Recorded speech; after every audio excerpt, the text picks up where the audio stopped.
Okay, warning, a little bit longer of a problem here. We want to use the mid-segment in the coordinate plane. We have a trapezoid here that I've already plotted, and I found the middle, the midpoint of ST and VU, and created a mid-segment.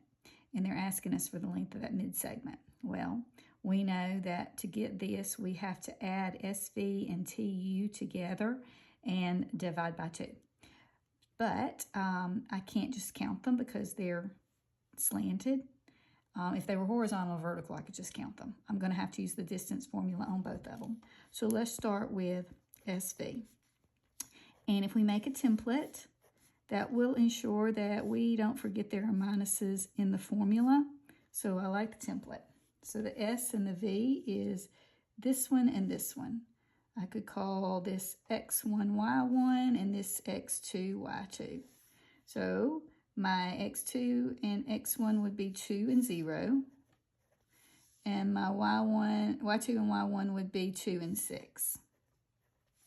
All right, so 2 minus 0 is 2 squared, plus 2 minus 6, when I add the opposite, is negative 4 squared. And make sure you put parentheses around the negative 4. So I have 4 plus 16, negative 4 times negative 4 is 16, and that's the square root of 20, okay? I can break that down, and I don't think I've taught this anywhere yet, but the square root of 20, the perfect square is the square root of 4 times the square root of 5. Put the perfect square in front. Square root of 4 is 2 square roots of 5. So for SV, I have 2 square roots of 5. Now let's find the length of TU, so I'm using these two.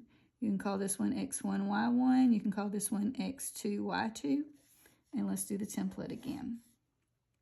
2 sets of parentheses, minuses in the middle, a plus in between, and the squares.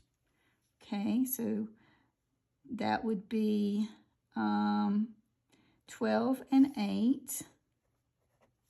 And then 2 and 10. All right, so 12 minus 8 is 4 squared, and 2 minus 10 is negative 8 squared. So I have 4 squared, which is 16, plus negative 8 squared, which is 64. And if I add those together, I get 80, square root of 80. If I break the square root of 80 down, let's see, I think 16 goes into 80. Let's check it. 80 divided by 16, yes. So I've got the square root of 16 times the square root of 5. I want that perfect square in front, so that's 4 square roots of 5. So this one is 4 root 5. Okay, now they want us to get the length of YZ.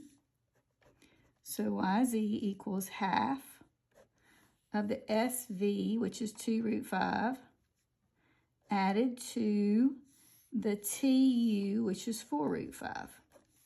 Okay, so YZ equals 1/2.